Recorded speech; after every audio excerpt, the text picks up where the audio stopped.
Radhe Radhe everyone. आज की इस वीडियो में हम लोग देखेंगे कि भगवान सत्यनारायण का व्रत पूजन कैसे किया जाता है, पूर्णिमा या पूर्णमासी व्रत के क्या नियम होते हैं, व्रत कब कैसे उठाए जाते हैं। आज की वीडियो में हम सभी कुछ जानेंगे, तो वीडियो को बिना स्किप करे एंड तक ज़रूर देखिएगा। तो चलिए वीडियो को शुरू कर लेते हैं। सभी मनोकामनाओं को पूर्ण करने वाला, मनोवांछित फल देने वाला भगवान सत्यनारायण का व्रत या पूर्णमासी का व्रत वैसे तो आप साल के 12 महीने में कभी भी उठा सकते हैं, कोई दिक्कत नहीं है, जैसा कि इसकी कथा कहानी में भी कहते हैं। लेकिन फिर भी अगर आप शरद की पूर्णिमा से उठाते हैं तो वो सबसे उत्तम रहता है। वैसे तो इसे पूर्णिमा का व्रत कहते हैं, लेकिन कभी कभी ये 14 में भी किया जाता है।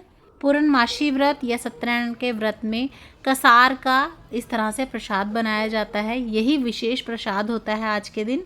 इसमें आप थोड़ा सा घी डाल के आटे को अच्छे से भून लीजिए।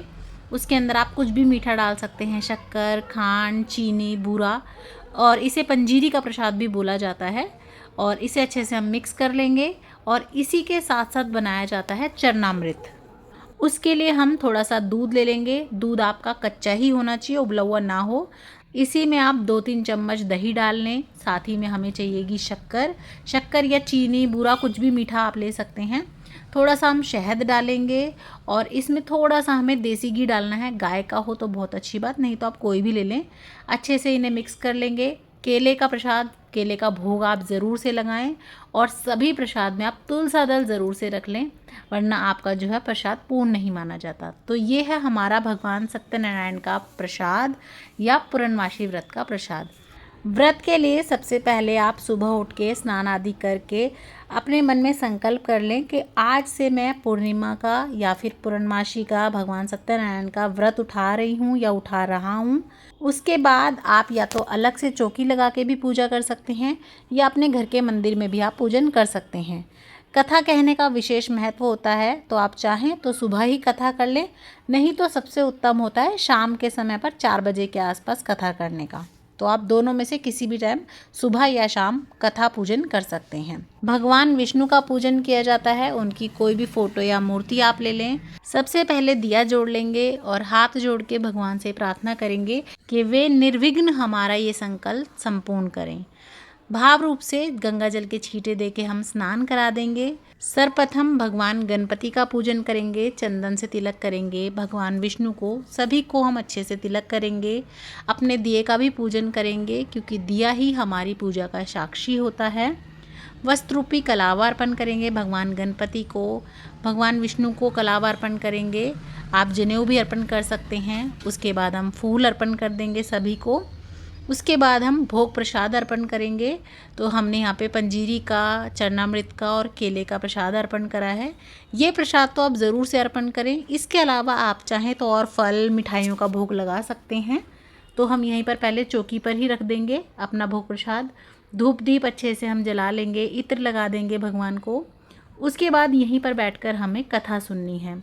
भगवान सत्यनारायण के व्रत में कथा का ही विशेष महत्व होता है, कथा सुनने का विशेष रूप से महत्व होता है। तो हाथ में आप थोड़े से दाने ले लें, फूल ले लें और उसके बाद हम कथा सुनेंगे। भगवान सत्यनारायण की कथा सुनने के लिए सबसे पहले आप इस तरह से कथा की किताब पे तिलक कर लें और भगवान सत्यनारायण का नाम लेके कथा शुरू करेंगे। कथा आप चाहें तो खुद भी पढ़ सकते हैं या किसी से सुन सकते हैं। कथा सुनने का विशेष महत्व होता है, तो आप चाहें तो अपने फ़ोन में सुन लें या फिर मेरे चैनल पे भी आपको कथा का वीडियो मिल जाएगा। लिंक डिस्क्रिप्शन बॉक्स में होगा, आप वहाँ से चेक कर सकते हैं। अगर इसी वीडियो में मैं आपको कथा भी सुनाऊंगी तो वीडियो बहुत ज़्यादा लंबा हो जाएगा, इसीलिए कथा का वीडियो मैंने सेपरेट अलग से बना दिया है। कथा सुनने के बाद हम भोग लगाएंगे। तो इस तरह से हम सबसे पहले चरणामृत से, फिर उसके बाद पंजीरी से भगवान को भोग लगाएंगे। और जैसा कि मैंने आपको बताया, तुलसा दल आप ज़रूर से रखिएगा भोग प्रसाद में। तो सभी चीज़ों को इस तरह से हम भगवान को अर्पण कर देंगे, भोग लगा देंगे। और भोग लगाते समय आप भोग का भजन गा सकते हैं, आओ भोग लगाओ मेरे मोहन वाला।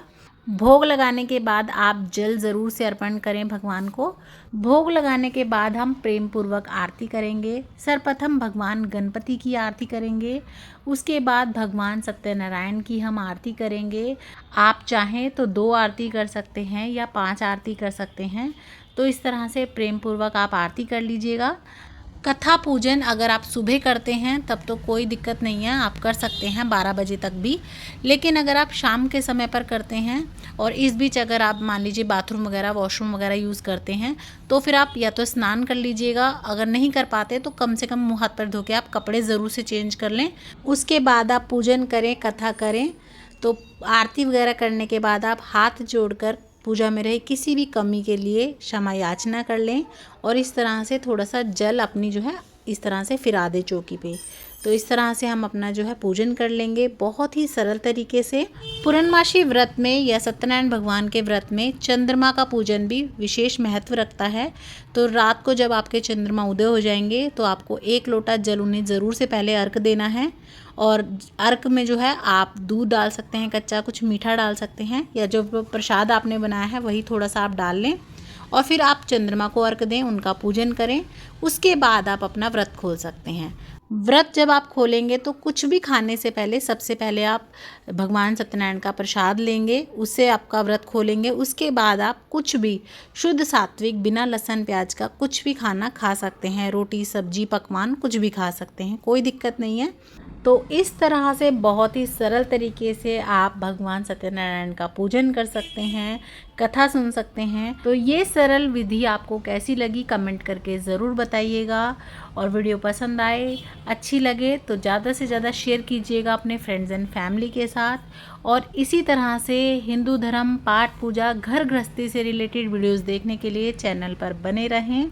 और अगर अभी तक सब्सक्राइब नहीं किया है तो प्लीज़ सब्सक्राइब कीजिए, लाइक शेयर करना बिल्कुल ना भूलिए और कमेंट बॉक्स में अपनी हाजिरी ज़रूर से लगाएं।